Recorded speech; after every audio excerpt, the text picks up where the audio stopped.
Beautiful viewers, ಎಲ್ಲರೂ ಹೇಗಿದ್ದೀರಾ? I hope ಎಲ್ಲರೂ ಚೆನ್ನಾಗಿದ್ದೀರಾ ಅನ್ಕೋತೀನಿ. ನಾವು ಕೂಡ ಚೆನ್ನಾಗಿದ್ದೀವಿ. Welcome back Sarugowda channel. ಯಾರು ಇನ್ನೂ ವಿಡಿಯೋ ಸಬ್ಸ್ಕ್ರೈಬ್ ಮಾಡ್ದಲೇ ವಿಡಿಯೋ ನೋಡ್ತಿದ್ದೀರಾ, ಪ್ಲೀಸ್ ಸಬ್ಸ್ಕ್ರೈಬ್ ಮಾಡ್ಕೊಂಡು ವಿಡಿಯೋ ನೋಡಿ, ಕೊನೆವರೆಗೂ ವಿಡಿಯೋ ನೋಡಿ. ಇವತ್ತು ಭಾನುವಾರ ಅಂದರೆ ನನಗೆ ವಾರದ ದಿನ. ನಾವು ಕಾಲಭೈರೇಶ್ವರನ ವಾರ ಮಾಡ್ತೀವಿ. ವಾರದ ದಿನ ಭಾನುವಾರ. ನಾನು ಆಲ್ರೆಡಿ 7 o'clock ಆಗಿತ್ತು. ಭಾನುವಾರ ಅಂದರೆ ಎಲ್ಲರಿಗೂ ರಜೆ ಇರುತ್ತೆ, ಮನ್ಕೊಬಿಟ್ಟಿರ್ತೀವಿ. ಎಲ್ಲ ಟೈಮು ಹೇಳೋದಿದ್ದೇ ಇರುತ್ತೆ ಅಂದ್ಬಿಟ್ಟು ಭಾನುವಾರ ಸ್ವಲ್ಪ 1 hour ಲೇಟಾಗಿ ಹೇಳ್ತೀನಿ. ಇವತ್ತು ಎದ್ಬಿಟ್ಟು ಪಾತ್ರೆ ಎಲ್ಲ ರಾತ್ರಿಯೇ ವಾಶ್ ಮಾಡಿ ಮಡಗಿದ್ದೆ.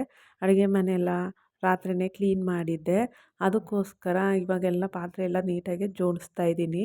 ಪಾತ್ರೆ ಎಲ್ಲ ಜೋಡಿಸಾದ್ಮೇಲೆ ಅಬ್ಸಲ್ಯೂಟ್ಲಿ ನನ್ನ ಮಗ ಆಲೇ ಎದ್ದಿದ್ದ. ಅವ್ನಿಗೆ ಹಾಲು ಕಾಯಿಸೋಣ ಅಂತ ಹಾಲು ಕಾಯಿಸ್ತಾ ಇದ್ದೀನಿ.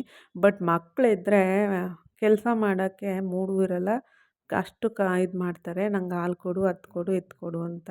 ಅದಕ್ಕೆ ಈ ಚಳಿ ಅಲ್ವಾ, ಸ್ವಲ್ಪ ಎದ್ದಿದ್ದಾನೆ, ಹಾಲು ಕೊಡೋಣ ಅಂತ ಹಾಲು ಕಾಯಿಸ್ತಾ ಇದ್ದೀನಿ. ಹಾಲಿಗೆ ಶುಗರ್ ಹಾಕಿ ಸ್ವಲ್ಪ ಲೈಟಾಗಿ ಶುಗರ್ ಹಾಕ್ತೀನಿ. ಹಾಕ್ಬಿಟ್ಟು ಹಾಲು ಕೊಡ್ತೀನಿ. ಹಾರ್ಲಿಕ್ಸ್ ಹಾಕಿ ಅದಕ್ಕೆ ಹಾಲು ಕಾಯಿಸೋಣ ಫಸ್ಟು ಅಂದ್ಬಿಟ್ಟು ಹಾಲು ಕಾಯ್ಸೋಕೆ ಇಕ್ಕಿದೆ. ನೋಡಿ ಹಾಲು ಕಾಯ್ದಿದೆ. ಹಾಲು ನೆಕ್ಸ್ಟು ಆರ್ಸೋಕೆ ಇಡಬೇಕು. ಆರಾದಮೇಲೆ ಕೊಡಬೇಕು. ಇಲ್ಲಾಂದರೆ ಆರಲಿಲ್ಲ ಅಂದರೆ ಹಾಲು ಕುಡಿಯೋದೇ ಕಷ್ಟ. ಅಯ್ಯೋ ಸ್ವಲ್ಪ ಬಿಸಿ ಇದ್ದರೂ ನನಗೆ ಬಿಸಿ ಬಿಸಿ ಬಿಸಿ ಅಂತಲೇ ಅದು ನನಗೆ ಒಂದು ಸ್ವಲ್ಪನೂ ಬಿಸಿ ಇರೋಂಗಿಲ್ಲ. ಆ ಥರ ಟಾರ್ಚರ್ ಕೊಡ್ತಾನೆ. ನೋಡಿ ಫುಲ್ಲು ಅಂಡಿದ್ದಾನೆ. ಇನ್ನೂ ಆಟ ಸಾಮಾನಿದೆ ಫುಲ್ಲು. ಎಲ್ಲ ನಮ್ಮ ಮನೆಯವರು ಅಯ್ಯೋ ಎಷ್ಟು ಮಡ್ಗೋದು ಅಂದ್ಬಿಟ್ಟು ಅವ್ನಿಗೆ ಗೊತ್ತಿಲ್ದಂಗೆ ಮೇಲೆ ಮಡಗಿದ್ದಾರೆ. ಇನ್ನೂ ಜಾಸ್ತಿನೇ ಇದೆ. ಬಂದಿದ್ದ ಜಾತ್ರೆಯಲ್ಲೆಲ್ಲ ತೆಗೆಸ್ಕೊಬರ್ತಾನೆ. ಮಾತ್ರ ತಕ್ಕೊಡೋ ಗಂಟ ಬಿಡಲ್ಲ, ಹೇಳ್ತಾನೆ. ಅದಕ್ಕೆ ನಮ್ಮ ಮನೆಯವ್ರು ಏನು ಮಾಡ್ತಾರೆ, ತಕ್ಕೊಡ್ತಾರೆ. ಅದಕ್ಕೇನೆ ಏನು ಮಾಡಿದ್ದೀವಿ, ಮೇಲೆ ಕಟ್ಟಿ ಇಕ್ಕಿದ್ದೀವಿ. ಯಾಕೆ ಅಂದರೆ ತುಂಬ ಹಿಂಸೆ ಕೊಡ್ತಾನೆ. ಎಲ್ಲನೂ ಅಂಡೇ ಬಿಡ್ತಾನೆ. ಅಂಡದೇ ಮಡಗು ಅಂದರೆ ಮಡಗಲ್ಲ. ಅದಕ್ಕೆ ಮೇಲೆ ಕಟ್ಟಿಕ್ಕಿದ್ದೀವಿ. ಇವತ್ತೆಲ್ಲ ಹಾಸಿಗೆ ಸೋಫಾಸ್ ಎಲ್ಲ ಹೊಡೆದ್ರಿ. ನೀಟಾಗಿ ಒಕ್ಕಡೆಯಿಂದ ಕಸ ಗುಡಿಸ್ಕೊಬರ್ತಾಯಿದ್ದೀನಿ. ಕಸ ಗುಡಿಸಾದ ನೆಕ್ಸ್ಟು ಒರೆಸ್ಬೇಕು. ಈಚೆಯಲ್ಲೆಲ್ಲ ತೊಳಿಬೇಕು. ಅದಕ್ಕೇ ಬಿರ್ಬಿನ್ನೆ ಅದು ಎದ್ದಿರೋದೇ ಲೇಟ್ ಅಲ್ವಾ, ಅದಕ್ಕೇ ಬಿರ್ಬಿನ್ನೆ ಕಸ ಗುಡಿಸ್ಕೊಬರ್ತಾಯಿದ್ದೀನಿ. ಬಟ್ ಇವನು ಮನ್ಕೋತಾನೆ ಅಂದ್ಕೊಂಡಿದ್ದೆ, ಬಟ್ ನನ್ನಿಂದನೇ ಎದ್ದು ಬಂದಿದ್ದಾನೆ. ನೋಡಿ ಓಡಾಡ್ತಿದ್ದಾನೆ. ಆ ಕಡೆ ಕಾಲ್ಗೊಂದು ಸಾಕ್ಸು, ಈ ಕಡೆ ಒಂದು ಸಾಕ್ಸ್ ಹಾಕ್ಕೊಂಡು. ಅದಕ್ಕೇ ನಮ್ಮ ಮನೆಯವರು ಹಾಕಿರೋದು ಆ ಥರ. ಈಚೆಯಲ್ಲಿತ್ತು ಸಾಕ್ಸು, ಒಳಗಡೆ ಇರಲಿಲ್ಲ. ಅದಕ್ಕೆ ನಮ್ಮ ಮನೆಯವ್ರು ಆ ಕಾಲ್ಗೊಂದು ಈ ಕಾಲ್ಗೊಂದು ಸಾಕ್ಸ್ ಹಾಕಿದ್ದಾರೆ. ಎಲ್ಲ ನೀಟಾಗಿ ಕಸ ಗುಡಿಸಿ ನೀಟಾಗೆಲ್ಲ ಅದ್ರ ಮೇಲಿರೋದೆಲ್ಲ ಒದ್ರಿ ಎಲ್ಲ ಆಟ ಸಾಮಾನೆಲ್ಲ ಎತ್ತಿಕ್ಕಿ ನೀಟಾಗಿ ಒತ್ತಂತೆ ಬೇಗ ಮಾಡ್ಕೊಬಿಟ್ರೆ ಬೇಗ ಆಗೋಗುತ್ತೆ. ಇಲ್ಲ ಸಂಜೆ ತನಕ ಹಿಡಿತದೆ ಸುಮ್ಮನೆ ಅಂದ್ಬಿಟ್ಟು ನಾನು ಬೆಳಗ್ಗೆ ಒತ್ತಂತೆ ಮಾಡ್ಕೊಳ್ಳೋಣ ಅಂದ್ಬಿಟ್ಟು ತಿಂಡಿನೂ ಕೂಡ ಪ್ರಿಪೇರ್ ಮಾಡ್ದಲೇ ಒತ್ತಂತೆ ಮಾಡ್ತಾಯಿದ್ದೀನಿ. ಬೇಗನೆ ಮಾಡ್ತಾಯಿದ್ದೀನಿ. ಬೇಗನೆ ಆದ್ರೂ ಎಷ್ಟೇ ಹೊತ್ತಾದ್ರೂ ವಾರ ಆದಮೇಲೆ ಟೈಮ್ ಹಿಡಿತದೆ. ಅಷ್ಟು ಕೆಲಸ ಇರುತ್ತೆ ಹೆಣ್ಮಕ್ಳಿಗೆ. ಒಂದಲ್ಲ ಒಂದು ಕೆಲಸ ಮಾಡ್ತಾಯಿದ್ರೆ ಒಂದಲ್ಲ ಒಂದು ಹುಡ್ಕೊಂಬಂದೇ ಬರುತ್ತೆ. ಮಕ್ಕಳಿರೋ ಮನೇಲಿ ನೋಡಿದ್ದೀರಲ್ವ, ಆ ಥರ ಕೆಲಸ ನಮ್ಮದು. ಹಿಂಗೆಲ್ಲ ಮನೆ ಕಸ ಎಲ್ಲ ನೀಟಾಗಿ ಗುಡಿಸ್ಬಿಟ್ಟು ನಮ್ಮಮ್ಮ ಬೈಯೋರು ಆಗ ನಾನು ವಾರ ಮಾಡ್ಬೇಕಾದ್ರೆ, ಏನು ನೀನು ಸಂಜೆ ತನಕ ವಾರ ಮಾಡ್ತೀಯಾ ಅಂತ. ನಾನು ಸಂಜೆ ತನಕನೂ ಮನೆ ಕ್ಲೀನ್ ಮಾಡ್ತಿದ್ದೆ. ಬಟ್ ಅದಕ್ಕೇ ಬೇಗ ಎದ್ದು ಬೇಗ ಮಾಡ್ಕೊಬಿಟ್ರೆ ಬೇಗ ಮಾಡ್ಕೊಬಿಡ್ತೀನಿ. ಇಲ್ಲ ನಾನು ಸಂಜೆ ಮೇಲೆ ದೀಪ ಹಚ್ತೀನಿ ಅಂತ ಅಂದರೆ ಅಬ್ಸಲ್ಯೂಟ್ಲಿ ನಾನು ಸ್ವಲ್ಪ ಸಂಜೆ ಮೇಲೆ ದೀಪ ಹಚ್ತಿದ್ದೆ ಆವಾಗ ಅಂದರೆ ನಮ್ಮ ಮನೆಯವ್ರು ಡ್ಯೂಟಿಗೆ ಹೋದರೆ, ಭಾನುವಾರ ಡ್ಯೂಟಿಗೆ ಹೋಗ್ತಾರೆ ನಮ್ಮ ಮನೆಯವರು. ಆವಾಗ ಇನ್ನೇನು ಅವ್ರು ದೀಪ ಹಚ್ಬೇಕು, ಅವರೇ ಹಚ್ಬೇಕು. ಭಾನುವಾರ ಅವರೇ ಕೈಲೇ ಹಚ್ಚಿಸ್ತೀನಿ. ಆವಾಗ ಏನು ಮಾಡ್ತೀನಿ, ಸಂಜೆ ಮೇಲೆ ಮಾಡ್ಕೊತೀನಿ. ಯಾಕೆ ಅಂದರೆ ಬೆಳಗ್ಗೆ ಅವ್ರು ಹೊತ್ತಿನಂತೆ ಸಿಗೋದು ಇಲ್ಲ. ಅವ್ರು 8 o'clock ಡ್ಯೂಟಿಗೆ ಹೋಗ್ತಾರೆ. 8 o'clock ಡ್ಯೂಟಿಗೆ ಹೋದರೆ ನಮಗೆ ದೀಪ ಅವ್ರು ಬಂದು ದೀಪ ಹಚ್ಬೇಕಲ್ವ. ಅದಕ್ಕೇ ನಾನೇನು ಮಾಡ್ತೀನಿ, ಸಂಜೆ ಮೇಲೇ ದೀಪ ಹಚ್ಚೋ ಥರ ಫುಲ್ಲು ಮನೆಯೆಲ್ಲ ಕ್ಲೀನ್ ಮಾಡಿ ಎಲ್ಲ ಮಾಡ್ತೀನಿ. ಈ ಥರ ರಜಾ ಇದ್ದ ದಿನ ನಾರ್ಮಲಾಗಿ ಬೆಳಗ್ಗೆ ಹೊತ್ತಂತೆ ಮಾಡ್ಕೊಬಿಟ್ರೆ ಫ್ರೀ ಆಗುತ್ತೆ. ಆಮೇಲೆ ನಮ್ಮ ಹಸ್ಬೆಂಡ್ ಜೊತೆ ಟೈಮ್ ಸ್ಪೆಂಡ್ ಮಾಡೋಕ್ಕಾಗುತ್ತೆ. ಫ್ರೀ ಆಗಲಿಲ್ಲ ಅಂದರೆ ಬೈತಾರೆ, ಸುಮ್ಮನೆ ರಜಾ ಹಾಕಿಸ್ತೀರಾ, ಸುಮ್ಮನೆ ಕೆಲಸದಲ್ಲೇ ಮುಳುಗೋಗ್ತೀರಾ, ಇನ್ನೇನು ನಮ್ಮನ್ನು ಕೇರೆ ಮಾಡಲ್ಲ ಅಂತ ಇದು ಮಾಡ್ತಾರೆ. ಅದಕ್ಕೇ ನಾನು ಬೆಳಗ್ಗೆ ಹೊತ್ತಿನಂತೆ ಮಾಡ್ಕೊಬಿಡೋಣ ಅಂತ ಆಲ್ಮೋಸ್ಟು ನಾನು ಹೊತ್ತಿನಂತೆಯೇ ಮನೆ ಕಸ ಎಲ್ಲ ಗುಡಿಸಿ ಪಾತ್ರೆ ಎಲ್ಲ ನೈಟೆಲ್ಲ ತೊಳೆದಿಟ್ಕೊಬಿಟ್ಟಿರ್ತೀನಿ. ಅಡುಗೆ ಮನೆಯದೆಲ್ಲ ನೈಟೇ ಕ್ಲೀನ್ ಮಾಡ್ಕೊಬಿಟ್ಟಿರ್ತೀನಿ. ಈಗ ಏನಿದ್ರೂ ಹಾಲು ಮತ್ತು ಈಚೆಗಡೆ ಹೊಸ್ಲು ತೊಳೆಯೋದು ಇದೇ ಇರುತ್ತೆ. ಈಚೆಗಡೆ ಎಲ್ಲ ತೊಳೆದ್ಬಿಟ್ಟು ಒರೆಸೋದು, ಬಾತ್ರೂಮ್ ತೊಳ್ಕೊಂಡು ಸ್ನಾನ ಮಾಡ್ಕೊಂಡು ಇದೆ ಮಾಮೂಲಿ ದೇವ್ರ ಮನೆ ಕ್ಲೀನ್ ಮಾಡ್ಕೊಳ್ಳೋದಿರುತ್ತೆ. ಅದಕ್ಕೆ ಬೇಗ ಬೇಗ ಅವ್ರು ಇನ್ನೂ ಎದ್ದಿಲ್ಲ, ಅದಕ್ಕೇ ಅವ್ರು ಹೇಳೋದ್ಕೇ ಮಾಡ್ಕೊಳ್ಳೋಣ ಅಂತ ಮಾಡ್ಕೊತಾ ಇದ್ದೀನಿ. ಅವರು ಎದ್ದರೆ ಸುಮ್ಮನೆ ತಿರ್ಗಾ ಅದು ಹಾಲು ಕೊಡು ಕಾಫಿ ಕೊಡು ಅಂತ ಟೈಮ್ ಹೋಗ್ಬಿಡುತ್ತೆ ಅದರಲ್ಲೇ. ಅದಕ್ಕೇ ಬಿರ್ಬಿರ್ನೆ ಮಾಡ್ಕೊಬಿಟ್ರೆ, ಹೇಳೋದ್ಕಿಂತ ಮುಂಚೆ ಮಾಡ್ಕೊಬಿಟ್ರೆ ಪಾಪ ಅವ್ರು ಭಾನುವಾರ ಅಲ್ವಾ, ಅವ್ರು ಮನಗಿದ್ದಾರೆ. ಅದಕ್ಕೇ ಅವ್ರು ಹೇಳೋದ್ಕಿಂತ ಮುಂಚೆ ಮಾಡ್ಕೊಬಿಡೋಣ ಅಂತ ನೋಡಿ ಹೊಸ್ಲಿಗೆ ಅಷ್ಟು ಕುಂಕುಮ ಇಕ್ತಾಯಿದ್ದೀನಿ. ಬಟ್ ನಾನು ಈ ಥರ ಇಕ್ತಾಯಿದ್ದೀನಿ, ಬೇರೆಯವರೆಲ್ಲ ಯಾವ ಥರ ಇಕ್ತಾರೋ ಗೊತ್ತಿಲ್ಲ. ನನಗೆ ಯಾವ ಥರ ಬರುತ್ತೆ ಅದೇ ಥರ ನಾನು ಹೊಸ್ಲಿಗೆ ಅಷ್ಟು ಕುಂಕುಮ ಇಕ್ತೀನಿ. ಅದು ವೈಟ್ ಪೈಂಟ್ ಎಲ್ಲ ಹೋಗ್ಬಿಟ್ಟಿದೆ, ಪೈಂಟ್ ಮಾಡಿಸ್ಬೇಕು, ಅದು ವೈಟ್ ಪೈಂಟು. ನೋಡೋಣ ಯಾವಾಗಾರ ಆದರೆ ನಾನೇ ವೈಟ್ ಪೈಂಟ್ ತಂದದನ್ನು ಮಾಡೋಣ ಅಂದ್ಕೊಂಡಿದ್ದೀನಿ. ಅದಕ್ಕೆ ಅದು ಪೈಂಟ್ ಹೋಗಿರೋದ್ರಿಂದ ನಾನು ಅರ್ಶಿನ ಬಳಿತೀನಿ. ಅದು ಬಂದು ಪೈಂಟು ಹೊಸ್ಲು ಹಾಕಲಿಲ್ಲ, ಅವರು ಗಾರೆ ಕಟ್ಟಿದ್ದಾರೆ. ಬಟ್ ನಾವಿರೋದು ಬಾಡಿಗೆ ಮನೆ ಅಲ್ವಾ, ಅಯ್ಯೋ ನಾವು ಇನ್ನೇನು ಇಲ್ಲ ಅಂದ್ಬಿಟ್ಟು ಇನ್ನೇನು ಮಾತಾಡೋಕ್ಕಾಗಲ್ಲ ಅಂದ್ಬಿಟ್ಟು ನಾನು ಅಷ್ಟಕ್ಕೇ ಅರ್ಶಿನ ಬೆಳಿತೀನಿ. ಆಮೇಲೆ ನೆಕ್ಸ್ಟು ಅರ್ಶಿನ ಎಲ್ಲ ಬೆಳೆದಾದ್ಮೇಲೆ ರಂಗೋಲಿ ಬಿಟ್ಟು ನೀಟಾಗಿ, ನನಗೆ ರಂಗೋಲಿ ಏನು ಅಷ್ಟು ಚೆನ್ನಾಗಿ ಬಿಡ್ತೀನಿ, ರಂಗೋಲಿ ಬಿಡೋಕ್ಕೆ ಬರೋಲ್ಲ ನನಗೆ. ಸಣ್ಣ ರಂಗೋಲಿಗಳು ಬೇಕಾದ್ರೆ ದೊಡ್ಡ ದೊಡ್ಡ ರಂಗೋಲಿಗಳನ್ನ ಬಿಡ್ತೀನಿ, ಚುಕ್ಕಿ ರಂಗೋಲಿನ. ಮಾಮೂಲಿ ಎಳೆ ರಂಗೋಲಿ ಎಲ್ಲ ನನಗೆ ಬರೋಲ್ಲ. ನಾನು ಯಾವತ್ತೂ ಬಿಟ್ಟಿಲ್ಲ ಎಳೆ ರಂಗೋಲಿ, ಇವತ್ತು ಕೂಡ ಬಿಟ್ಟಿಲ್ಲ. ನಾನು ಯಾವತ್ತೂ ನನಗೆ ಎಳೆ ರಂಗೋಲಿ ಬರೋಲ್ಲ, ನಾನು ಎಳೆ ರಂಗೋಲಿ ಬಿಡೋದು ಇಲ್ಲ. ನಾನು ದೊಡ್ಡ ದೊಡ್ಡ ರಂಗೋಲಿ, ಚುಕ್ಕಿ ರಂಗೋಲಿ ಬಿಡ್ತೀನಿ. 15ರಿಂದ 8 ಆ ಥರ ಎಲ್ಲ ರಂಗೋಲಿ ಬಿಡ್ತೀನಿ. ನಾನು ಎಳೆ ರಂಗೋಲಿ ಯಾವತ್ತೂ ಬಿಟ್ಟಿಲ್ಲ. ನಾನು ಎಲ್ಲ ನೋಡಿ ಕಲ್ತ್ಕೋಬೇಕು ಅಂತ ಅಂದ್ರೂ ಬಟ್ ಕಲಿಯೋಕ್ಕೆ ಇಲ್ಲೇ ಟೈಮ್ ಹೋಗ್ಬಿಡುತ್ತೆ. ಹಸ್ಬೆಂಡನ ಮಗು ಹುಷಾರಿರಲ್ಲ, ಈ ಥರನೇ ಆಗಿರುತ್ತೆ, ಟೈಮ್ ಹೋಗ್ಬಿಡುತ್ತೆ. ಬಟ್ ಇನ್ನೆಲ್ಲಿ ಕಲಿತೀರಾ ಅಂದ್ಬಿಟ್ಟು ಇರೋದನ್ನೇ ನಾನು ಮೇಂಟೈನ್ ಮಾಡ್ತೀನಿ ಅಷ್ಟೇ. ಬಟ್ ನಿಜವಾಗ್ಲೂ ನೋಡಿ ಆ ರಂಗೋಲಿ ನಿಜವಾಗ್ಲೂ ಚೆನ್ನಾಗಿ ಬಂದಿಲ್ಲ. ನನಗೆ ಬಿಡೋಕ್ಕೂ ನಾನು ಹೇಳಿಲ್ವಾ, ನನಗೆ ಈ ಥರ ಸಿಂಪಲ್ ರಂಗೋಲಿ ಬಿಟ್ಟು ಯಾವತ್ತೂ ರೂಢಿ ಇಲ್ಲ. ದೊಡ್ಡ ದೊಡ್ಡ ರಂಗೋಲಿ ಬೇಕಾದ್ರೆ ಅಫ್ಕೋರ್ಸ್ ಬಿಡ್ತೀನಿ, ಬಟ್ ಚಿಕ್ಕ ರಂಗೋಲಿ ಇರಲಿ ಅಂದ್ಬಿಟ್ಟು ಈಗ ಅರ್ಜೆಂಟ್ ಆಗಲೇ ಟೈಮ್ ಆಗೋಗಿತ್ತು. ಆಲೇ ನೋಡಿ ಟೈಮ್ ಆಗೋಗಿತ್ತು, ಆಲೇ 8 o'clock 9 o'clock ಆಗಿಬಿಟ್ಟಿತ್ತು. ಅದಕ್ಕೇ ಇರಲಿ ಅಂದ್ಬಿಟ್ಟು ಸ್ವಲ್ಪ ಚಿಕ್ಕದಾಗಿಯೇ ಇರಲಿ ಅಂತ ಬಿಟ್ಕೊಂಡೆ. ನೋಡಿ ನಿಜವಾಗ್ಲೂ ಅದು ಡೊಂಕ ಬಂದುಬಿಟ್ಟಿದೆ, ಚೆನ್ನಾಗಿ ಬಂದಿಲ್ಲ. ಬಿಟ್ಟ ನೆಕ್ಸ್ಟ್ ಆದಮೇಲೆ ಹೊಸ್ಲಿಗೆ ಹೂವು ಇಟ್ಟೆ, ಹೂವು ತೊಗೊಂಡು ಬಂದೆ.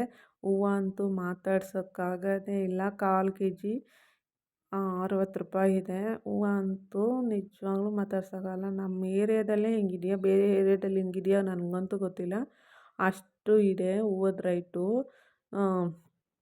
ಸುಚಿತ್ಗೆ ಸುಚಿತ್ ಹಾಲು ಕೇಳ್ತಿದ್ದ, ಹಾಲು ಕೊಡು ಅಂತ. ಅದಕ್ಕೆ ಸ್ವಲ್ಪ ಹಾರ್ಲಿಕ್ಸ್ ಮಿಕ್ಸ್ ಮಾಡಿಬಿಟ್ಟು ಹಾಲು ಕೊಡೋಣ ಅಂತ ಬಂದೆ. ನೋಡಿ ಅವ್ನಿಗೆ ಹಾಲು ಕೊಡ್ತಾಯಿದ್ದೀನಿ, ಇಲ್ಲ ಅಂದರೆ ಬಡ್ಕೋತಾನೆ ನಂಗೆ ಹಾಲು ಕೊಟ್ಟಿಲ್ಲ ಅಂತ. ಯಾಕೆಂದರೆ ಸರಿಯಾಗಿ ಊಟ ತಿನ್ನಲ್ಲ, ಹೊತ್ತಂತೆ ಹೊಟ್ಟೆ ಹಸಿತದೆ. ಅದಕ್ಕೇ ಎದ್ದ ತಕ್ಷಣ ಹಾಲು ಕೇಳ್ತಾನೆ, ಹಾಲು ಕೊಡಲೇಬೇಕು. ಹಾಲು ಕೊಟ್ಟಾದಮೇಲೆ ನೋಡಿ ಆಲ್ಮೋಸ್ಟ್ ಅರ್ಧಂಬರ್ಧ ಮನೆ ಒರೆಸ್ದಾಗ ಅಲ್ಲಿಗೆ ಹೋಗ್ತೀನಿ ಇಲ್ಲಿಗೆ ಹೋಗ್ತೀನಿ ಅಂತಿದ್ದ. ಅದಕ್ಕೆ ನಾನು ಎತ್ಕೊಂಡೋಗಿ ಒಳಗಡೆ ಬಿಟ್ಬಿಟ್ಟು ಮನೆ ಕ್ಲೀನ್ ಒರೆಸ್ಕೊಂಡು ಬರ್ತಾಯಿದ್ದೀನಿ. ನೋಡಿ ನಮ್ಮ ಮನೇಲಿ ಹಿಂಗೆ ಮನೆ ಒರೆಸ್ಬೇಕಾದ್ರೆ ಅಲ್ಲಿಂದ ಇಲ್ಲಿಗೆ ಓಡಾಡೋದು ಮಾಡ್ತಾರೆ. ಆವಾಗ ನನಗೆ ನಿಜವಾಗ್ಲೂ ಬೇಜಾರಾಗುತ್ತೆ. ಬಟ್ ಅದೇನು ಮಾಡೋಕ್ಕಾಗಲ್ಲ, ಮನೇಲಿ ಓಡಾಡಬೇಡ ಅಂತಲೂ ಹೇಳೋಕ್ಕೂ ಆಗೋಲ್ಲ. ಅದಕ್ಕೂ ಏನು ಮಾಡೋಕ್ಕಾಗುತ್ತೆ, ಮನೇಲಿದ್ದರೆ ಓಡಾಡಬೇಡ ಮಾಡಬೇಡ ಅಂತ ಹೇಳೋಕ್ಕಾಗಲ್ಲ. ಇನ್ನೇನು ಮಾಡೋದು, ಓಡಾಡಲಿ ಬಿಡು ಅಂದ್ಬಿಟ್ಟು ಸುಮ್ಮನಾಗೋಗಿದೆ ನಾನು. ಮನೆ ಎಲ್ಲನೂ ಸೋಫಾ ಎಲ್ಲ ನಾನು ಎಳೆದಿದ್ದೀನಿ, ಬಟ್ ನಾನೆಲ್ಲ ಸೋಫಾ ಎಳೆದು ಕೆಳಗಡೆ ಎಲ್ಲ ಒರೆಸ್ಕೊಂಡು ನೆಕ್ಸ್ಟು ಸೋಫಾ ಎಲ್ಲ ಅದೇ ಜಾಗಕ್ಕೆ ಸೇರಿಸ್ತೀನಿ. ಆ ಥರ ಮಾಡ್ತೀನಿ. ಯಾಕೆ ಅಂದರೆ ಸೋಫಾ ಅಡೀಲಿ ಸ್ವಲ್ಪ ಬಿಟ್ಬಿಟ್ಟು ಒರೆಸುವಾಗ ಸ್ವಲ್ಪ ಬಿಟ್ಬಿಡ್ತೀನಿ, ಅದಕ್ಕೋಸ್ಕರ ಆ ಥರ ಮಾಡ್ತೀನಿ. ಸೋಫಾ ಎಲ್ಲ ಎಳ್ಕೊತೀನಿ, ಎಳ್ಕೊಂಡು ನೀಟಾಗಿ ಒರೆಸಾದ್ಮೇಲೆ ಅದ್ರ ಜಾಗಕ್ಕೆ ಅದನ್ನು ಸೇರಿಸ್ತೀನಿ ಸೋಫಾನ. ನೋಡಿ ನಾನು ಆಲ್ಮೋಸ್ಟ್ 2 ಸತಿ ಮನೆ ಒರೆಸ್ತೀನಿ. ನಾನು ನಿಮಗೆ ತೋರ್ತಿರೋದೇ 1 ಸತಿ 2 ಸತಿ ಮನೆ ಕೆಲಸ ಮಾಡೋ ದರದಲ್ಲಿ ಟೈಮ್ ಹೆಂಗೋಗುತ್ತೆ ಅಂತಲೇ ಗೊತ್ತಾಗಲ್ಲ. ಆಲ್ಮೋಸ್ಟ್ ಹೆಣ್ಮಕ್ಳಿಗೆ ಇಷ್ಟೇ ಅನಿಸುತ್ತೆ, ಇವತ್ತು ಮಾಡಿರ್ತೀವಿ ನಾಳೆಗೂ ಅದೇ ಕೆಲಸ. ಆದರೂ ಒಂದೊಂದು ಸತಿ ಬೇಜಾರಾಗುತ್ತೆ, ಅಯ್ಯೋ ಮತ್ತೆ ಕೆಲಸ ಮಾಡಬೇಕಾ ಅಂತ. ಆದರೆ ಒಂದೊಂದು ಸತಿ ಅನಿಸುತ್ತೆ, ಇನ್ನೇನು ನಾವು ಮಾಡಿದ್ರೆ ಇನ್ಯಾರು ಮಾಡೋದು ಅಂತ ಅನಿಸುತ್ತೆ. ಆಲ್ಮೋಸ್ಟ್ ನನಗೆ ಆ ಥರ ಅನಿಸಿದೆ. ಬಟ್ ನಾವು ಮಾಡ್ದಲೇ ಇನ್ಯಾರು ಮಾಡೋದು, ಮಾಡಲೇಬೇಕು ಅಂದ್ಬಿಟ್ಟು ಮಾಡ್ತೀನಿ, ಬೇಗ ಬೇಗ ಮಾಡ್ತೀನಿ. ನಮ್ಮ ಮನೇಲಿರೋದು ನಾನು, ನಮ್ಮ ಹಸ್ಬೆಂಡ್, ನನ್ನ ಮಗು ಅಲ್ವಾ. ಇನ್ನೇನು ನಾನೇ ಮಾಡಬೇಕು ಆಲ್ಮೋಸ್ಟ್. ಅತ್ತೆ ಇಲ್ಲ, ಮಾವ ಇಲ್ಲ, ಎಲ್ಲ ಊರಲ್ಲಿದ್ದಾರಲ್ವ. ನಮ್ಮ ಮನೇನ ನಾವೇ ಕ್ಲೀನ್ ಮಾಡ್ಕೋಬೇಕು ಅಂತ ಅನಿಸುತ್ತೆ. ಒಂದೊಂದು ಸತಿ ಅನಿಸ್ದಾಗ ಬೇಗ ಬೇಗ ಬೇಗ ಮಾಡಿಬಿಡ್ತೀನಿ. ಒಂದೊಂದು ಸತಿ ಮೂಡ್ ಆಫ್ ಆಗೇ ಆಗುತ್ತೆ ಎಲ್ಲರಿಗೂ ಒಂದೊಂದು. ಎಲ್ಲ ಒಂದೇ ಸತಿ ಮಾಡೋಕ್ಕಾಗಲ್ಲ. ಒಂದೊಂದು ಸತಿ ಮೂಡ್ ಆಫ್ ಆಗೇ ಆಗುತ್ತೆ. ಬಟ್ ಮೂಡ್ ಆಫ್ ಆದಾಗ ಸ್ವಲ್ಪ ರಿಲೀಫ್ ಮಾಡ್ಕೋತೀನಿ. ಅಯ್ಯೋ ಯಾರು ಮಾಡೋರು ಅಂತ. ಆವಾಗ ನಾವೇ ಮಾಡಬೇಕು ಅಂತ ಅನ್ನಿಸ್ದಾಗ ನಾವೇ ಮಾಡೋಣ, ನಾವೇ ಮಾಡಲೇಬೇಕು. ಇನ್ಯಾವ ಪರಿಸ್ಥಿತಿ ಇಲ್ಲ. ಇನ್ನೇನು ಹಸ್ಬೆಂಡ್ ಒಂದು ಸ್ವಲ್ಪ ಹೆಲ್ಪ್ ಮಾಡ್ತಾರೆ. ಮಿಕ್ಕಿದ್ದೆಲ್ಲ ಅವ್ರನ್ನ ಮಾಡು ಅನ್ನೋಕ್ಕೂ ಹೋಗಲ್ಲ, ಅವ್ರು ಮಾಡೋದು ಇಲ್ಲ ಬಿಡಿ ನಾವು ಅಂದ್ರೂ. ಅದಕ್ಕೇ ಇವತ್ತು ಬಿರ್ಬಿನೆಲ್ಲ ತೆಗೆದು ಈಗ ಎಲ್ಲ ಕ್ಲೀನ್ ಮಾಡ್ತಾಯಿದ್ದೀನಿ. ನಮ್ಮ ಮನೆಯವ್ರು ಈಚೆ ಹೋಗಿದ್ದಾರೆ ಸ್ವಲ್ಪ ಕಟ್ಟಿಂಗ್ ಮಾಡಿಸ್ಕೊಬರ್ತೀನಿ ಅಂತ. ಅದಕ್ಕೆ ಇವನು ತುಂಬ ಅಳ್ತಿದ್ದ. ನಮ್ಮ ಮನೆಯವ್ರು ಇದ್ದರೆ ಇದೇ ಕಾಟ ಇವಂದು. ಅವ್ರು ಹೋಗಂಗಿಲ್ಲ, ಬಿಡೋಂಗಿಲ್ಲ, ಈಚೆ ಹೋಗಂಗಿಲ್ಲ, ಒಳಗಡೆ ಬರೋಂಗಿಲ್ಲ. ಬೇಕು ಬೇಕು ಅಂತ ತುಂಬ ಅಂಟ್ಕೊಬಿಡ್ತಾನೆ. ಯಾಕೆಂದರೆ ನನ್ನ ಹತ್ರ ಬಂದರೆ ನಾನು ಜಾಸ್ತಿ ಅಂದರೆ ಒಬ್ಬರು ಹೊಡಿಬೇಕು, ಒಬ್ಬರು ಮುದ್ದು ಮಾಡಬೇಕು ಅಂತ ಇರುತ್ತೆ. ನಮ್ಮ ಮನೆಯವ್ರು ಹೊಡೆಯಲ್ಲ. ನಮ್ಮ ಮನೆಯವ್ರು ಮುದ್ದು ಜಾಸ್ತಿ. ಅವ್ನು ಏನೇ ಮಾಡಿದ್ರೂ ಹೊಡೆಯಲ್ಲ. ನಾನು ಕೋಪ ಬಂದರೆ ನಿಜವಾಗ್ಲೂ ಹೊಡಿತೀನಿ. ಆದರೆ ಈಗ ನಮ್ಮ ಮನೆಯವ್ರು ಇಲ್ವಲ್ಲ, ಹೊರಗಡೆ ಹೋಗಿದ್ದಾರೆ ಅಂತ ಅಳ್ತಿದ್ದಾನೆ. ಯಾಕೆ ಹೋದ್ರು ನನ್ನೂ ಕರ್ಕೊಂಡು. ಆಲ್ಮೋಸ್ಟ್ ತುಂಬ ಚಳಿ ಇದೆ. ಬಟ್ ನಮ್ಮ ಮನೆಯವ್ರು ಕರ್ಕೊಂಡು ಹೋಗ್ತೀನಿ ಅಂದರು. ನಾನೇ ಬೇಡ ಅಂತ ಕಳಿಸ್ತಿಲ್ಲ. ಜಾಸ್ತಿ ಚಳಿ ಇದೆ ಈಚೆಗಡೆ. ಸುಮ್ಮನೆ ಹೋದ್ರೆ ತಿರ್ಗಾ ಮತ್ತೆ ಜ್ವರ ಬಂದಿದ್ದದೆ. ತಿರ್ಗಾ ಮತ್ತೆ ಜ್ವರ ಬಂದರೆ ತಿರ್ಗಾ ಇದಾಗುತ್ತೆ ಅಂದ್ಬಿಟ್ಟು ನಾನೇ ಕಳಿಸ್ಲಿಲ್ಲ. ಈಗೆಲ್ಲ ನಂದೆಲ್ಲ ಸ್ನಾನ ಆಯಿತು, ಬಚ್ಚಲು ಮನೆ ಬಾತ್ರೂಮ್ ಎಲ್ಲ ತೊಳೆದಾಯ್ತು. ಇವಾಗ ದೇವ್ರ ಮನೆ ಕ್ಲೀನ್ ಮಾಡ್ತಾಯಿದ್ದೀನಿ. ನಾನು ಆಲ್ಮೋಸ್ಟ್ ಸ್ನಾನ ಮಾಡಿಕೊಂಡು ಎಲ್ಲ ರೆಡಿಯಾಗಿ ದೇವ್ರ ಮನೆ ಕ್ಲೀನ್ ಮಾಡೋದು. ಅದಕ್ಕೇ ದೇವ್ರ ಮನೆ ಕ್ಲೀನ್ ಮಾಡಿಬಿಡೋಣ, ನಮ್ಮ ಮನೆಯವ್ರು ಬರೋಷ್ಟೊತ್ತಿಗೆ ಬಂದು ಸ್ನಾನ ಮಾಡ್ಕೊಂಡು ಪೂಜೆ ಮಾಡೋಕ್ಕೆ ಸರಿ ಇರುತ್ತೆ ಅಂದ್ಬಿಟ್ಟು ನಾನು ಅವನಿಗೂ ಇನ್ನೂ ಸ್ನಾನ ಮಾಡಿಸಿರ್ಲಿಲ್ಲ. ಫಸ್ಟು ದೇವ್ರ ಮನೆ ಪಾತ್ರೆ ಎಲ್ಲ ತೊಳೆದ್ಬಿಟ್ಟು ದೇವ್ರ ಮನೆಯೆಲ್ಲ ಎತ್ಬಿಟ್ಟು ದೇವ್ರ ಮನೆ ಒರೆಸ್ಕೊಂಬಿಟ್ರೆ ದೇವ್ರ ಮನೆ ಒಣಗೋದಕ್ಕೆ ನನ್ನ ಕೆಲಸ ಮುಗೀತದೆ ಅಂದ್ಬಿಟ್ಟು ನಾನು ಬಂದು ದೇವ್ರ ಮನೆ ಕ್ಲೀನ್ ಮಾಡ್ತಾಯಿದ್ದೀನಿ. ಅದಕ್ಕೇ ದೇವ್ರ ಮನೆ ಕ್ಲೀನ್ ಮಾಡಿ ನೆಕ್ಸ್ಟು ಪಾತ್ರೆ ಎಲ್ಲನೂ ತೊಳೆದಿದ್ದೀನಿ. ನಾನು ಕಳಸ ತೆಗಿಯಲ್ಲ. ನಾನು ಕಳಸ ತೆಗೆಯೋದೇ ತಿಂಗ್ಳಿಗೆ ಒಂದು ಸತಿ ಕಳಸ ಎತ್ತುತ್ತೀನಿ. ಬಟ್ ಬೇರೆಯವ್ರು ಹೆಂಗೆ ಮಾಡ್ತಾರೆ ಅಂತ ನನಗೆ ಗೊತ್ತಿಲ್ಲ. ನಾನು ಮಾಡೋದು ತಿಂಗಳಿಗೆ ಅಮಾವಾಸ್ಯೆ ನಾಳೆ ಇದೆ ಅನ್ನಂಗೆ ನಾನು ಕಳಸ ಎತ್ತುತ್ತೀನಿ. ಕಳಸ ಎತ್ತು ಅವಾಗ ಬೆಳಗ್ಗೆ ಅವಾಗ ಮಡ್ಕೋತೀನಿ. ನಂಗೆ ಗೊತ್ತಾಗುತ್ತೆ ಅಮಾವಾಸ್ಯೆ ದಿವಸನೇ ನಾನು ಅಮಾವಾಸ್ಯೆ ನಾಳೆ ಅನ್ನಂಗೆ ನನಗೆ ಕಳಸ ತೆಗೆಯೋದು. ಆವಾಗ ತೆಗೆದು ನಾನು ಇದು ಮಾಡ್ತೀನಿ. ಎಲೆ ಮಾತ್ರ ತೆಗಿತೀನಿ. ಎಲೆ ಮಾತ್ರ ತೆಗೆದ್ಬಿಟ್ಟು ಎಲೆ ಇದಾಗುತ್ತಲ್ವ, ಎಲೆ ಎಲ್ಲ ತೆಗೆದ್ಬಿಟ್ಟು ನೀಟಾಗಿ ಇದು ಮಾಡ್ತೀನಿ. ಕಾಯಿ ಮಾತ್ರ ನಾನು ನೀರು ಹಿಂಗಿದ ತಕ್ಷಣ ತೆಗಿತೀನಿ. ನೀರು ನನಗೆ ಗೊತ್ತಾಗುತ್ತಲ್ವ, ನೀರು ನೋಡ್ತೀನಿ. ನೀರು ಅದು ಹೋಗಿದ್ರೆ ನಾನು ಕಾಯಿ ತೆಗೆದ್ಬಿಡ್ತೀನಿ. ಬಟ್ ಕೊಳ್ತೋದ್ರೆ ಮತ್ತೆ ಏನಾರ ಪ್ರಾಬ್ಲಮ್ ಆಗುತ್ತೇನೋ ಅನ್ನೋದೊಂದು ಭಯ ಇರುತ್ತಲ್ವ, ಅದೊಂದು ಭಯ ಇದೆ. ಅದಕ್ಕೇ ನಾನು ಕಾಯಿ ನೀರು ಹೋಗೋ ಗಂಟ ಮಡಗಿರ್ತೀನಿ. ನೀರೇನಾರ ಅದು ಇದಾದರೆ ಒಬ್ಬೊಬ್ಬರು ಅದೆಲ್ಲ ಚಿಗುರು ಬರೋ ಗಂಟ ಇಕ್ಕಿರ್ತಾರೆ. ಬಟ್ ನನಗೆ ಅಲ್ಲಿ ಸ್ವಲ್ಪ ಭಯ, ಏನಾರ ಕೊಳ್ತೋದ್ರೆ, ದೇವ್ರ ಕಾಯಿ ಕೊಳ್ತೋದ್ರೆ ಬಟ್ ಏನಾರ ಅಪಶಕುನ ಅದು ಇದು ಅಂತಾರೆ. ಯಾಕೆ ಬೇಕು ಅಂದ್ಬಿಟ್ಟು ನಾನೇನು ಮಾಡ್ತೀನಿ, ನೀರು ಫುಲ್ ಖಾಲಿ ಆದಮೇಲೆ ತೆಗಿತೀನಿ. ನೋಡಿ ದೇವ್ರ ಪಾತ್ರೆ ಬೆಳಗ್ತಾ ಇದ್ದೀನಿ. ನಾನು ಮಾಮೂಲಿ ಎಷ್ಟು ಮಡಗಿದ್ದೀನಿ ಅಷ್ಟೇ, ಇನ್ನೂ ಜಾಸ್ತಿ ಎಲ್ಲ ಮಡಗಿಲ್ಲ. ಹಿತ್ತಾಳೆ ಪಾತ್ರೆ ನಮ್ಮವು. 2 ದೀಪ, ಒಂದು ಗಂಟು ಕಡ್ಡಿ ಸಿಕ್ಸೋದು, 1 ಗಂಟೆ, ಒಂದು ಸಾಂಬ್ರಾಣಿ ಹೊಗೆ ಕೊಡೋದು, ಒಂದು ಅಷ್ಟೇ ನಾನು ಮಡಗಿರೋದು. ಇನ್ನು ಎಕ್ಸ್ಟ್ರಾಸ್ ಎಲ್ಲ ಏನು ಮಡಗಿಲ್ಲ ನಾನು. ಸೊ ಎಕ್ಸ್ಟ್ರಾಸ್ ಇನ್ನೂ ಎತ್ತು ಮಡಗಿದ್ದೀನಿ. ಇನ್ನೂ 2-3 ಜೊತೆ ದೀಪ ಇದೆ, ಎತ್ತು ಮಡಗಿದ್ದೀನಿ. ಹಬ್ಬಕ್ಕಾದರೆ ಹಚ್ಚುತ್ತೀನಿ. ಹಬ್ಬಕ್ಕೆ ತೆಗ್ದು ಹಚ್ಚಿ ತಿರ್ಗಿ ಹಂಗೆ ತೊಳೆದು ಹಂಗೆ ಎತ್ತು ಮಡಗ್ತೀನಿ. ಇಲ್ಲ ಅಂದರೆ ಸುಮ್ಮನೆ ತೊಳೆಯೋಕ್ಕಾಗಲ್ಲ. ಹಿತ್ತಾಳೆ ಪಾತ್ರೆನ ತುಂಬ ಹೊತ್ತು ತಿಕ್ಕಬೇಕಾಗುತ್ತೆ, ತುಂಬ ಪೇನ್ಸನ್ಸ್ ಬೇಕು. ಕೆಲ್ಸಕ್ಕೆ ಹೋಗ್ದಲೇ ಮನೇಲಿರೋರು ಆಲ್ಮೋಸ್ಟ್ ತಿಕ್ಬೋದು. ಕೆಲ್ಸಕ್ಕೆ ಹೋಗ್ತೀನಿ ಅನ್ನೋರು ಇವೆಲ್ಲ ಮಾಡಿಬಿಟ್ಟು ಹೋಗೋದು ತುಂಬ ಕಷ್ಟ ಆಗುತ್ತೆ. ನಾನು ನೋಡಿ ಏನು ಒಂದು ವಾರಕ್ಕೂ ತೊಳಿತಾ ಇರ್ತೀನಿ ನಾನು ಇವನ್ನೆಲ್ಲ ಎತ್ತು. ಆದ್ರೂ ತುಂಬ ಇದಾಗುತ್ತೆ. ಅದೆಲ್ಲ ಹಿತ್ತಾಳೆ ಪಾತ್ರೆ ತೊಳೆಯೋದು ಅಂದರೆ ತುಂಬ ಕಷ್ಟ. ಪೀತಾಂಬರಿ ಬಳಸ್ತಾರೆ ಎಲ್ಲ, ನಾನು ಪೀತಾಂಬರಿ ಬಳಸಲ್ಲ. ರಂಗೋಲಿ ಪೌಡರು ನೋಡಿ ಎಷ್ಟು ಚೆನ್ನಾಗಿ ಕ್ಲೀನಾಗುತ್ತೆ ರಂಗೋಲಿ ಪೌಡರ್. ನೆಕ್ಸ್ಟು ಹುಣ್ಸೆಹಣ್ಣು ಹಾಕಿ ನಾನು ತೊಳಿತೀನಿ. ಎಷ್ಟು ಚೆನ್ನಾಗಿ ಕ್ಲೀನಾಗುತ್ತೆ ಅಂದರೆ ಪೀತಾಂಬರಿಯಲ್ಲಿ ಬೇಗ 3 ದಿವಸಕ್ಕೇ ಮಡಗಿರೋ ತವೇ ಕಪ್ಪಾಗುತ್ತೆ. ನೋಡಿ ನಾನು ಎಷ್ಟು ಚೆನ್ನಾಗಿ ಕ್ಲೀನಾಗಿದೆ. ಇದು ಮಾತ್ರ ವಾರಾನುಗಟ್ಲೆ ಮಡಗಿ ಸ್ನಾನ ಮಾಡಿದಾಗ ನಾನು ಎತ್ತೋದಿಲ್ವಲ್ಲ, ಆವಾಗ ತುಂಬ ಕ್ಲೀನಾಗೇ ಇರುತ್ತೆ. ದೀಪ. ಅದಕ್ಕೇ ನಾನು ಪೀತಾಂಬರಿ ಬಳಸಲ್ಲ. ನೋಡಿ ಹೂವು ತೊಗೊಂಡು ಬಂದಿದ್ದೀನಿ. ಹೂವು ಅಪ್ಪ ಹೂವನ್ನ ಮಾತ್ರ ಮಾತಾಡ್ಸೋಕ್ಕಾಗಲ್ಲ, ಅಷ್ಟು ಬೆಲೆ ಇದೆ, ಅಷ್ಟು ರೈಟ್ ಇದೆ. ಹೂವು ನಮ್ಮ ಏರಿಯಾದಲ್ಲಿ ನಮ್ಮ ಮನೆಯವ್ರು ಹೇಳ್ತಿದ್ರು, ನಮ್ಮ ಏರಿಯಾದಲ್ಲೇ ಹಿಂಗಿರ್ಬೋದೇನೋ, ಮೋಸ್ಟ್ಲಿ ಬೇರೆ ಏರಿಯಾದಲ್ಲೆಲ್ಲ ಇಷ್ಟೆಲ್ಲ ಇರಲ್ಲ ಅಂತ ಹೇಳ್ತಿದ್ರು. ನಿಜ ನಾನು ಅನ್ಕೋತೀನಿ, ನಮ್ಮ ಏರಿಯಾದಲ್ಲೇ ಇಷ್ಟು ಇದೆ, ಬೇರೆ ಏರಿಯಾದಲ್ಲೆಲ್ಲ ನಿಜವಾಗ್ಲೂ ಇಲ್ಲ ಬಿಡಿ, ಅಷ್ಟು ರೈಟ್ ಹೇಳ್ತಾರೆ. ಗುಲಾಬಿ ಹೂವು ಅಂತೂ ಕೊಡೋದೇ ಇಲ್ಲ ಅಂತ ಅಂದರು. ನಾನು ಸ್ವಲ್ಪ ಜಗಳ ಆಡಿ ನಂಗೆ ಗುಲಾಬಿ ಹೂವು ಬೇಕೇ ಬೇಕು ಅಂತ ಹಾಕಿಸ್ಕೊಂಡು ಬಂದೆ. ಗುಲಾಬಿ ಹೂವು ಇದ್ದರೆ ಏನೋ ಒಂದು ಕಲರ್ಫುಲ್ ದೇವ್ರ ಮನೇಲಿ ಗುಲಾಬಿ ಹೂವು, ವೈಟ್ ಹೂವು ಇದ್ದರೆ, ಇಲ್ಲ ಅಂದರೆ ಏನೋ ಒಂಥರ ಬರೀ ಅದೇ ಥರ ಹೂವು ಮುಡಿಸಿದ್ರೆ ಏನೋ ಒಂಥರ ನೋಡಿರ್ತದೆ. ನನಗೆ ಹೂವು ಅಂದರೆ ತುಂಬಾ ಇಷ್ಟ. ನನಗೆ ಎಷ್ಟು ಅಲ್ಲಿ ಹೂವು ಇದ್ರೂ ಇನ್ನೊಂದು ಸತಿ ಹೂವು ತೊಗೊಂಡೆ, ಎಷ್ಟೇ ಹೂವು ಇದ್ದರೂ ನನಗೆ ಸಾಕಾಗೋಲ್ಲ. ನಾನು ದಿನ ಹೂವು ತೆಗ್ದು, ಹೂವು ಇದ್ದರೆ ದಿನ ಹೂವು ತೆಗ್ದು ದೇವ್ರ ಮನೆಯಲ್ಲಿ ಹೂವು ಮುಡಿಸ್ತೀನಿ. ಅಷ್ಟು ಹೂವು ಅಂದರೆ ನನಗೆ ಇಷ್ಟ. ನಾನು ಕಳಸಕ್ಕೆ ಹೂವು ಕಟ್ಟಿದ್ದು ಇದನ್ನು ಬೇರೆದಕ್ಕೆಲ್ಲ ಸಿಂಗಲ್ ಹೂವು ಮುಡಿಸ್ತೀನಿ. ಇದು ನಮ್ಮ ಮನೇಲಿ ಆಲ್ಮೋಸ್ಟ್ ಇತ್ತು ಹೊಸ ಹೂವು. ಬೇರೆದಕ್ಕೆಲ್ಲ ಸಿಂಗಲ್ ಹೂವು ಮುಡಿಸ್ತೀನಿ, ಕಳ್ಸಕ್ಕೆ ಮಾತ್ರ ಹೂವು ಕಟ್ಟಿ ಮುಡಿಸ್ತೀನಿ. ಅದಕ್ಕೇ ಕಟ್ಟಿದೆ ನೋಡಿ. ಎಲೆ ತರಿಸಿದ್ದೀನಿ ನಮ್ಮ ಮನೆಯವ್ರ ಕೈಲಿ, ಎಲೆ ತರಿಸಿ ನೆಕ್ಸ್ಟು ದೇವ್ರ ಫೋಟೋಕ್ಕೆಲ್ಲ ಸಿಂಗಲ್ ಹೂವು ಹಾಕ್ತೀನಿ. ಕಳ್ಸಕ್ಕೆ ಮಾತ್ರ ಅದೇನೋ ನನ್ನ ಮನಸ್ಸೇ ಇಡ್ಸಲ್ಲ ಸಿಂಗಲ್ ಹೂವು ಹಾಕೋಕ್ಕೆ. ಅದಕ್ಕೇ ಸ್ವಲ್ಪ ಹೊತ್ತು ಕಟ್ಬಿಟ್ಟು, ಒಂದು ಸ್ವಲ್ಪ ಟೈಮ್ ಆದರೂ ಪರವಾಗಿಲ್ಲ, ಕಟ್ಬಿಟ್ಟು ಹಾಕ್ತೀನಿ. ಆವಾಗ ನನಗೆ ಮನಸ್ಸಿಗೆ ಒಂದು ಸ್ವಲ್ಪ ನೆಮ್ಮದಿ ಆಗುತ್ತೆ, ನಿರಾಳ ಆಗುತ್ತೆ. ದೇವ್ರ ಪೂಜೆ ಮಾಡುವಾಗ ನನಗೆ ಮನಸ್ಸಲ್ಲಿ ಏನೂ ಓಡಲ್ಲ. ದೇವ್ರ ಪೂಜೆ ಮಾಡುವಾಗ ದೇವ್ರ ಮೇಲೆ ಭಕ್ತಿ ಒಂದಿರುತ್ತೆ ಅಷ್ಟೇ. ಮನಸ್ಸಲ್ಲಿ ಏನೇನು ಯೋಚನೆ ಇರುವಾಗ ದೇವ್ರ ಪೂಜೆ ಮಾಡೋಕ್ಕೆ ಹೋಗಲ್ಲ ನಾನು. ಆ ಥರ ಇದು ಮನಸ್ಸಲ್ಲಿ ಆ ಥರ ಓಡುವಾಗ ದೇವ್ರ ಪೂಜೆ ಮಾಡೋಕ್ಕೂ ನೆಮ್ಮದಿ ಇರಲ್ಲ. ಅದಕ್ಕೇ ಒಂಥರ ನನಗೆಲ್ಲ ಕೆಲಸ ಮಾಡಿಬಿಟ್ಟು ದೇವ್ರ ಮನೇಲಿ ಕೂತ್ಕೊಂಡ್ರೆ ಎಲ್ಲ ಒಂಥರ ಎಲ್ಲ ಮರ್ತಂಗೆ ನೆಮ್ಮದಿ ಥರ ಇರುತ್ತೆ. ನೀವು ಒಂದು ಸತಿ ಟ್ರೈ ಮಾಡಿ. ಬೆಳಿಗ್ಗೆ ಹೊತ್ತು ನೀಟಾಗಿ ಪೂಜೆ ಮಾಡುವಾಗ ಏನೂ ಇರಲ್ಲ, ಒಂದು ಸ್ವಲ್ಪ ಸಮಾಧಾನ ಇರುತ್ತೆ. ಎಲ್ಲ ಕೆಲಸ ಆಗಿದೆಯಲ್ಲ ಅಂತ ಹೆಣ್ಮಕ್ಳಿಗೆ ಒಂದು ಸ್ವಲ್ಪ ಸಮಾಧಾನ ಇರುತ್ತೆ, ನಮಗೂ ಆ ಥರನೇ ಇರುತ್ತೆ. ನಮ್ಮ ಮನೆಯವ್ರು ನಾನು ಭಾನುವಾರ ದಿವಸ ಪೂಜೆ ಮಾಡಲ್ಲ, ನಮ್ಮ ಮನೆಯವರೇ ಪೂಜೆ ಮಾಡೋದು. ಯಾಕೆ ಅಂದರೆ ನಾವು ಪುರ್ಸೊಪ್ತಿರು, ನಮ್ಮ ಮನೆಯವ್ರನ್ನ ಪುರ್ಸೊಂದು ಬಿಟ್ಟಿದ್ದಾರೆ, ಅದಕ್ಕೆ ಅವರೇ ಪೂಜೆ ಮಾಡೋದು, ನಾನೇನು ಮಾಡಲ್ಲ. ನೆಕ್ಸ್ಟ್ ನನ್ನ ಮಗನೂ ಬಿಡಬೇಕು, ನನ್ನ ಮಗನ ಮದುವೆ ಟೈಮಲ್ಲಿ ಬಿಡ್ತೀವಿ, ಈಗೆಲ್ಲ ಬಿಡಲ್ಲ ನಾವು.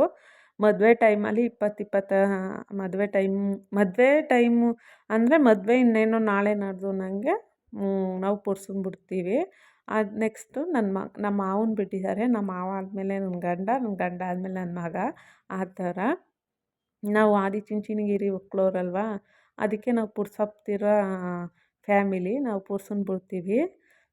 ಅದಕ್ಕೆ ನಮ್ಮ ಮನೆಯವರು ಭಾನುವಾರ, ನಾವು ದೇವರು ಇದೆ ನಮ್ಮೂರಲ್ಲಿ, ಬೇಕಾದ್ರೆ ನಾನು ಅದು ಒಂದು ವ್ಲಾಗ್ ಮಾಡಿ ತೋರಿಸ್ತೀನಿ ಹೋದಾಗ, ಭಾನುವಾರ ದಿವಸ. ಅದಕ್ಕೆ ನಾವು ಭಾನುವಾರ ವಾರ ಮಾಡ್ತೀವಿ. ನಮ್ಮ ಮನೆಯವರೇ ಮಾಡ್ತಾರೆ ಭಾನುವಾರ, ನಾನೇನು ಮಾಡಲ್ಲ. ಅವರೇನೆ ಮಿಕ್ಕಿದ ವಾರ ಎಲ್ಲ ನಾನೇ ಮಾಡ್ಕೊತೀನಿ. ಇದೊಂದು ವಾರ ಮಾತ್ರ ಅವ್ರ ಭಕ್ತಿ, ಇದೊಂದು ವಾರ ನಾನೇ ಮಾಡಬೇಕು ಅಂತ ಮಾಡ್ತಾರೆ. ನಾನು ಅದಕ್ಕೆಲ್ಲ ಇದು ಮಾಡಲ್ಲ. ನಾನೆಲ್ಲ ಕ್ಲೀನ್ ಮಾಡಿಕೊಡ್ತೀನಿ, ಎಲ್ಲ ಮಾಡಿಕೊಡ್ತೀನಿ. ಮಿಕ್ಕಿದ ದೀಪ ಅಂಟಿಸೋದು, ಮಿಕ್ಕಿದ್ದು ಗಂಧ ಕಡ್ಡಿ ಅಂಟಿಸೋದು, ಕರ್ಪೂರ ಅಂಟಿಸೋದೆಲ್ಲ ಅವರೇ ಮಾಡ್ತಾರೆ. ನಾನು ಇದನ್ನೆಲ್ಲ ಕ್ಲೀನ್ ಮಾಡಿ ಹೂವು ಮುಡಿಸಿ ಎಲ್ಲ ಮಾಡಿಕೊಡ್ತೀನಿ ಅಷ್ಟೇ. ನೆಕ್ಸ್ಟ್ ನಂದೆಲ್ಲ ಕ್ಲೀನ್ ಆಯಿತು. ನಮ್ಮ ಮನೆಯವ್ರು ಬಂದಿದ್ದರು, ಸ್ನಾನ ಮಾಡ್ಕೊಬರಕ್ಕೆ ಹೋಗಿದ್ರು, ಸ್ನಾನ ಆಯಿತು ಎಲ್ಲರದು. ಅವ್ನಿಗೂ ನಾನು ಸ್ನಾನ ಮಾಡಿಸಿದ್ದೆ, ಒಂದು ಸ್ನಾನ ಆಯಿತು ನಂದು. ನಾನೆಲ್ಲ ದೇವ್ರಿಗೆ ಎಲ್ಲ ರೆಡಿ ಮಾಡಿ ಹೂವು ಮುಡಿಸಿದ್ದೆಲ್ಲ ಆಯಿತು. ದೀಪಕ್ಕೆ ಬತ್ತಿ ಹಾಕ್ತಾಯಿದ್ದೀನಿ. ಬತ್ತಿ ಹಾಕಿ ನೆಕ್ಸ್ಟು ಎಣ್ಣೆ ಬಿಡ್ತೀನಿ. ಎಣ್ಣೆ ಎಲ್ಲ ನಾನೇ ಬಿಟ್ಕೊಡ್ತೀನಿ. ಮಿಕ್ಕಿದ್ದವರು ದೀಪ ಅಂಟಿಸೋದಷ್ಟೇ ಅಲ್ವಾ, ಅದಕ್ಕೇ ನಾನೆಲ್ಲನೂ ನಾನೇ ಮಾಡ್ಕೊಡ್ತೀನಿ. ಬಟ್ ನಾನು ಡೇಟ್ ಆದಾಗ ನಮ್ಮ ಮನೆಯವರೇ ಮಾಡ್ಕೊತಾರೆ ಎಲ್ಲನೂ. ನಾನು ದೇವ್ರ ಮನೆಗೆ ಹೋಗಲ್ಲ. ನಾನು ಆಲ್ಮೋಸ್ಟ್ ಒಂದು ವಾರದ ತನಕ ದೇವ್ರ ಮನೆಗೆ ಹೋಗಲ್ಲ. ನಾನು ಅದು ಬ್ಲೀಡಿಂಗ್ ನಿಲ್ಲೋ ಗಂಟ ದೇವ್ರ ಮನೆಗೆ ಹೋಗಲ್ಲ, ಎಲ್ಲ ನಮ್ಮ ಮನೆಯವರೇ ಮಾಡ್ಕೋತಾರೆ. ಅದಕ್ಕೆ ಬಿರ್ಬಿರ್ನೆ ಆಮೇಲೆ ಟೈಮ್ ಒಂದು 10:30 ಆಗಿಬಿಟ್ಟಿತ್ತು. ಅದಕ್ಕೇ ಈಗ ನಾನು 11 ಗಂಟೆ ಗಂಟ ಲಾಸ್ಟ್ ದೀಪ ಹಚ್ಚೋದು, ಆಮೇಲೆ ನಾವು ದೀಪ ಹಚ್ಚಲ್ಲ. ಏನಾರು ಆ ಥರ ಆದಾಗ ನಾನು ಸಂಜೆ ಮೇಲೆ ದೀಪ ಅಂಟಿಸ್ತೀವಿ. 11 ಗಂಟೆಗೆ ನನಗಿರೋ ಅದು ನನಗೆ ಮಧ್ಯಕ್ಕೆ ಸೂರ್ಯ ಬಂದಾಗ 12 ಗಂಟೆ ಆದಮೇಲೆ 11 ಗಂಟೆ ಆದಮೇಲೆ ದೀಪ ಹಚ್ಚಬಾರ್ದು ಅಂತ ನನಗೆ ಅನಿಸಿಕೆ ಅದು. ನನಗೆ ಬೇರೆಯವರೆಲ್ಲ ಏನೋ ನನಗೆ ಗೊತ್ತಿಲ್ಲ. ಅದಕ್ಕೇ ನಾನು 10:30 ಅಷ್ಟೊತ್ತಿಗೆ ದೀಪ ಹಚ್ಚಿಬಿಡ್ತೀವಿ. ಊರಲ್ಲೆಲ್ಲ 12 ಗಂಟೆ, ಯಾಕೆ ಅಂದರೆ ಇಲ್ಲಿಂದ ದೂರದಿಂದ ಹೋಗಿರ್ತೀವಿ. 12 ಗಂಟೆ, 1 ಗಂಟೆ, 3 ಗಂಟೆ ಅಷ್ಟೊತ್ತಿಗೆಲ್ಲ ಹಚ್ತಾರೆ. ಬಟ್ ನಾನು ಮನೇಲಿ ಆ ಥರ ಮಾಡಲ್ಲ. ನಾನು ಹಚ್ಚಿದ್ರೆ 10:30ಗೆ ಹಚ್ಬಿಡ್ಬೇಕು. 10:30, 11 ಗಂಟೆ ಅಷ್ಟೊತ್ತಿಗೆ ದೀಪ ಹಚ್ಚಬೇಕು. ಇಲ್ಲ ಅಂದರೆ ಸಂಜೆ ಮೇಲೆ ದೀಪ ಹಚ್ಚಬೇಕು. ನನಗೆ ಅದು ಅನಿಸಿಕೆ. ಬಟ್ ಬೇರೆಯವರೆಲ್ಲ ಹೇಗೋ ಗೊತ್ತಿಲ್ಲ. ಅದಕ್ಕೇ ಟೈಮ್ ಆಗೋಯಿತು. ದೀಪ ಹಚ್ತಾಯಿದ್ರು ನಮ್ಮ ಮನೆಯವರು. ಹಚ್ಚಿದ ನೆಕ್ಸ್ಟ್ ನಾನು ಎಲ್ಲ ಫುಲ್ಲು ಲಾಗ್ ಮಾಡ್ತಾಯಿದ್ದೆ. ಅವರು ಲಾಗ್ ಮಾಡಬೇಡ ಅಂತ ಅಂತಿದ್ರು. ನನ್ನನ್ನು ತೋರಿಸ್ಬೇಡ, ನನ್ನ ಮುಖ ತೋರಿಸ್ಬೇಡ ಅಂತಾಯಿದ್ರು.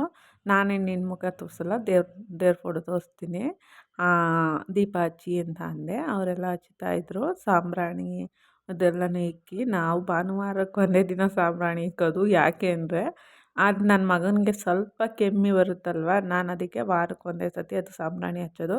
ಬೇರೆ ಟೈಮೆಲ್ಲ ನಾನು ಗಂಧಕಡ್ಡಿ ಹಚ್ಕೊತೀನಿ ಅಷ್ಟೇ. ಅದನ್ನೆಲ್ಲ ಇಕ್ಕಿ ಅವರು ಸೂರ್ಯ ನಮಸ್ಕಾರ ಮಾಡು ಅಂತ ಹೇಳ್ತಾಯಿದ್ರು ಅವನಿಗೆ. ಬಟ್ ಅವನು ಅಮ್ಮ ನೋಡಮ್ಮ ಅಪ್ಪ ಏನೋ ಮಾಡು ಅಂತದೆ. ಅವನು ನಾನೇನಾರ ಮಾಡು ಅಂದರೆ ಅಪ್ಪನಿಗೆ ಹೇಳ್ತಾನೆ, ಅಪ್ಪ ಏನಾರ ಮಾಡು ಅಂದರೆ ಅಮ್ಮನಿಗೆ ಹೇಳ್ತಾನೆ. ಹಂಗೆ ಅವನು ಈಗೆಲ್ಲ ನೀಟಾಗಿ ನೋಡಿ, ನೀಟಾಗಿ ಪೂಜೆ ಮಾಡ್ತಿದ್ದಾನೆ, ಹೇಳ್ತಿದ್ದಾನೆ, ದೇವರೇ ಕಾಪಾಡಪ್ಪ, ಆರೋಗ್ಯ ಆಯುಸ್ಸು ಕೊಡಪ್ಪ ಅಂತ. ಯಾವ ದೇವತೆ ಅಂತ ನಿಂತ್ಕೊಂಡ್ರು ಹೇಳ್ತಾನೆ. ಆಮೇಲೆ ಅವನಿಗೆ ಕೆಮ್ಮು ಹೋಗ್ಸಪ್ಪ ನನಗೆ ಅಂತ ಹೇಳ್ತಾನೆ. ಅದು ನೋಡಿದ್ರೆ ನಗು ಬರುತ್ತೆ. ನನಗೆ ಕೆಮ್ಮು ಹೋಗ್ಸಪ್ಪ ಅಂತ ಹೇಳುವಾಗ, ಬಟ್ ಮಗುಗೆ ಅಷ್ಟು ಕೆಮ್ಮಿತ್ತಲ್ಲ ಅನ್ನೋ ಮಟ್ಟ ನನಗೆ ಯೋಚನೆ ಬರುತ್ತೆ ನೋಡಿ ಚಿತ್ರಾನ್ನ. Thank you for watching the video.